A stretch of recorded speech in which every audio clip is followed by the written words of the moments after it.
Sometimes in life things can come across as rather odd or often peculiar, a little like the way that you decide to tune into other radio stations other than ours.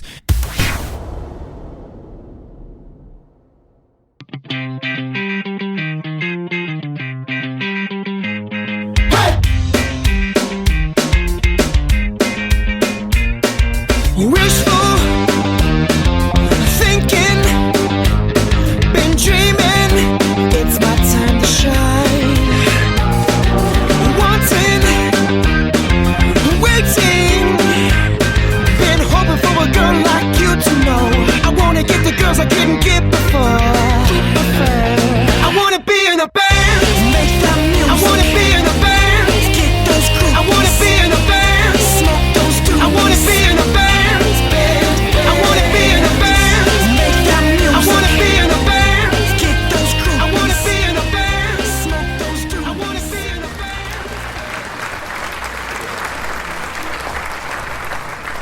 If you enjoyed that introduction song, head on over to iTunes and pick it up. That's I Wanna Be in a Band by Lovestruck Robot off their debut album, I Wanna Be in a Band. You can download the entire album there, as well as their new single, Smoke Show. For more information, please visit lovestruckrobot.com.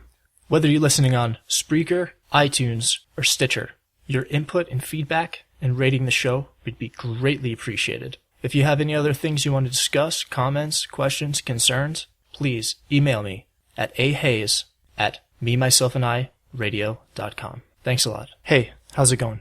This is Anthony. Thanks for tuning in today. If it's your first time with us, welcome. If you've been following the progression of the show, I appreciate you sticking along for the ride. Here on Me, Myself, and I, we discuss overcoming obstacles despite your circumstances. I draw from personal experiences as outlined in my book, The Science of Being, and a decade-long battle with clinical depression. What I've done to combat these feelings is with exploring a path of self-actualization by taking ownership of my mental and physical health. Life, you see, is an ever-evolving process. As the world around us changes, we must change along with it. What do I mean by that? Am I saying to conform to something or someone you are not? Quite the opposite, actually. When I refer to change, I imply evolving through learning, growing, and then embracing it. That is where my mantra of keep on flowing, just be, stems from. We do not find ourselves. We do not become. We create. We are simply by being. The moment you stop looking for something, forcing its capture, it will find you. With the progression of my book, blog, networking, and now this podcast, I've been able to do just that. This is Me, Myself, and I. Let's go. Good morning, good afternoon, hip hip hooray. This is Me, Myself, and I. I'm your host, Anthony Hayes. If you are not already doing so, please follow me on Twitter at ahayes_MMI. I am also on Instagram, ahayes_MMI. And the newest addition to the Me, Myself, and I arsenal, Me, Myself, and I Radio on Facebook. And of course, when all else fails, head on over to the mothership, Me, Myself, and I Radio.com. Lots to talk about in less than half an hour to do it in. So, let's get into Me, Myself, and I, shall we? Me, Myself, and I, episode 18. Man, I can't believe I've sat here and done this 18 times. That's pretty far out. This episode is going to be all about self-recognition. What I mean by that is, recognizing your accomplishments and your achievements and your milestones, and basically giving yourself a pat on the back when you deserve it. Because, let's face it, if you sit around waiting for someone else to acknowledge you, that time may never come, or it may take a long time. So let's get into this. I was walking my Siberian Husky Luna the other day, and we were walking down by the lake. I was watching the sun reflect off the lake, and it was kind of a very calming, surreal experience. And if you're anything like me, you have a difficult time quieting your mind and all the chatter that can go on. So I'm pretty hard on myself. I think that I don't do enough sometimes. But what I came to realize this day is that not only do I do a lot, I've accomplished a lot. What I began to do was make a mental checklist of all the things that I've done this year, all the projects that I've taken part in, all the things I've created, all the creativity I expressed, and all the new ventures, milestones, and I began making a list in my head, and then what I did was I put it down in writing. I grabbed up my phone, and I popped open the Evernote app, and I began to document things that I consider to be special, things that I consider to be important. And it began to become a pretty cool little exercise, and I think that you can get something out of it too. So basically what I did was I comprised a checklist of bullet points, very basic and simple, etc. Wrote them down. This is the whole thing though, you have to write it down. You have to make some sort of list, something concrete and visual that you can see. Because if it's something you're just like, oh yeah, that's pretty cool, I did that, chances are 10 minutes later you're going to forget what you were thinking about anyway. The point is to do this in a way that you can revisit it and to really see it in black and white, to give yourself that self-recognition you deserve. When you're doing this exercise, you can make it as vague or as detailed as you want. Just make it unique, just like you. It can be categorized. It can be in chronological order. You can get as crazy as you want. Or just make it something that you'll understand. Just make it something visual. Use a pen, pad, a paper, a smartphone application, whatever you choose, whatever is easier for you. The cool thing about this exercise is you can do it pretty much whenever you want. You can do it every week, you can do it every month, every 6 months, or in my case, after a long, difficult, but adventurous year. Another great time to do this exercise would be if there's ever a time where you're feeling a bit overwhelmed or discouraged. If you're getting down on yourself, you've got a lot on your plate, as we all do. May you be a student and you've got a test coming up, a working professional and you got a deadline to meet, a parent, and I'm not going to go into detail on that one because if you are, you know what I'm talking about. This would be an ideal time for you to do this. Now, this wasn't something that I set out to do. It wasn't a exercise I've previously done. It wasn't even something I've come across in my research for the show or anything. It just kind of popped into my mind, which I thought made it very special, and I thought it would be something that anybody can utilize. Because as simple and juvenile as it sounds, ask yourself the question, when was the last time you did it? If you had to think, it's probably been too long. Or you never have. That's why this is so important. Anybody can benefit from it. And let's face it, you work hard, and you do a lot, and you deserve to be recognized for it. Now, although this wasn't something I intended to do, it's something going forward I'm going to revisit now and again. Now, the more time you let lapse in between doing it, I think the better, because it'll give you a chance to build up that resume, that nice long list of detailed accomplishments and just things that you can really be proud about and look upon. And, this isn't something you have to share with somebody, although you can. Maybe you can make it like a fun activity in the house or at work. Make it a team building exercise. You can pretty much use this however you want. That's what's so cool about it.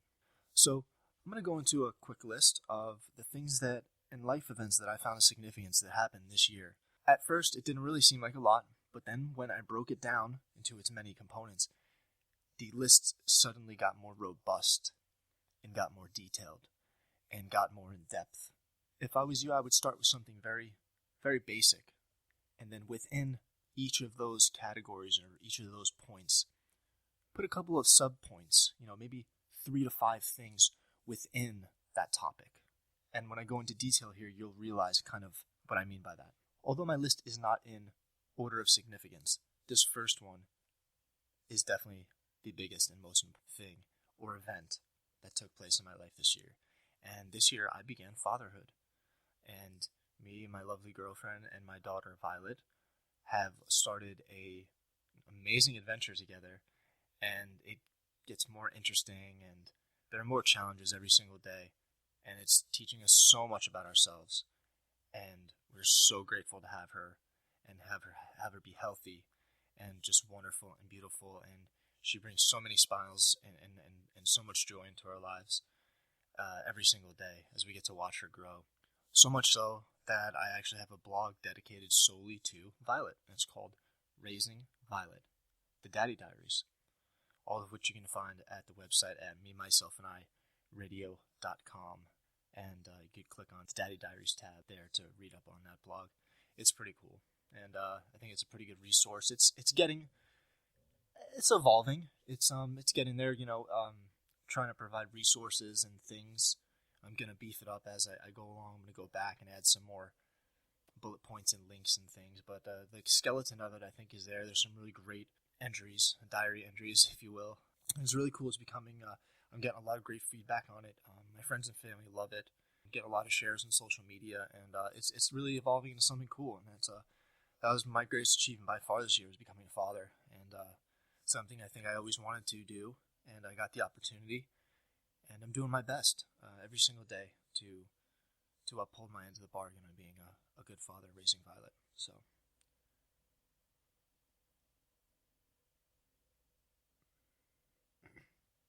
Now, next thing on the list is it's kind of an ever-evolving process, and this is the book. This is The Science of Being. Now, I've talked about this a lot in previous. I've talked a lot about this a lot in previous podcasts, and it's something that's never going to stop until I'm able to really have that in concrete form and put that in your hand or put that in your Kindle.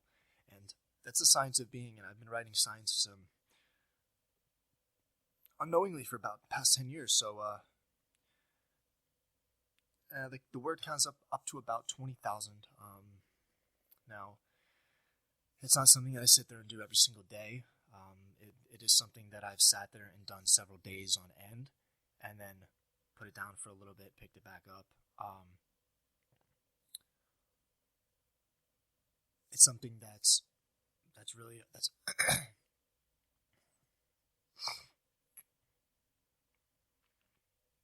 it's something that's really a huge part of me and a huge part of what I'm doing.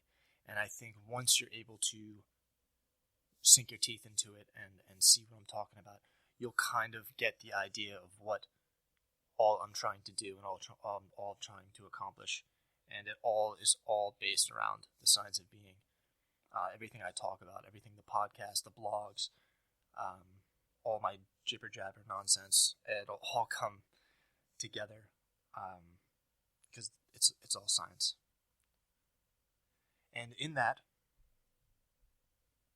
within the writing science category or bullet point, there's several bullet points underneath that, and I learned how to format a book for publishing.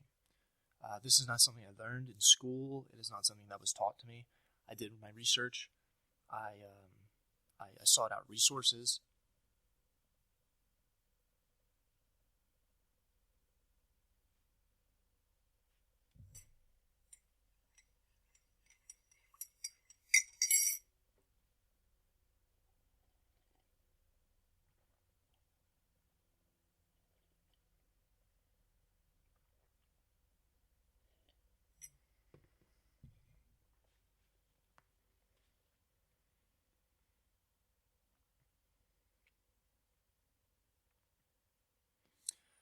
I came across a self-publishing worksheet, and I went through all those points and everything that was involved in it, and really got it ready to go. So everything is there, everything is together.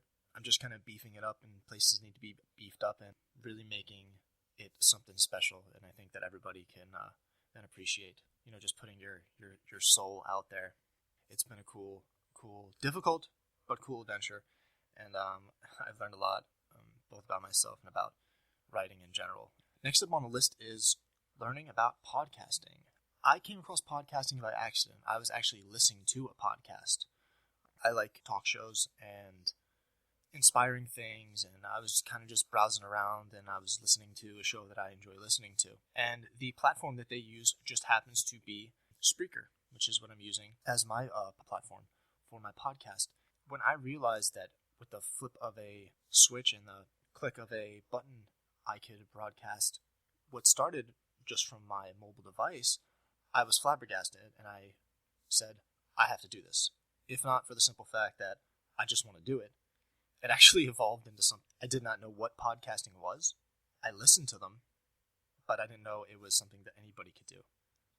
And I think that's what intrigued me so much about it.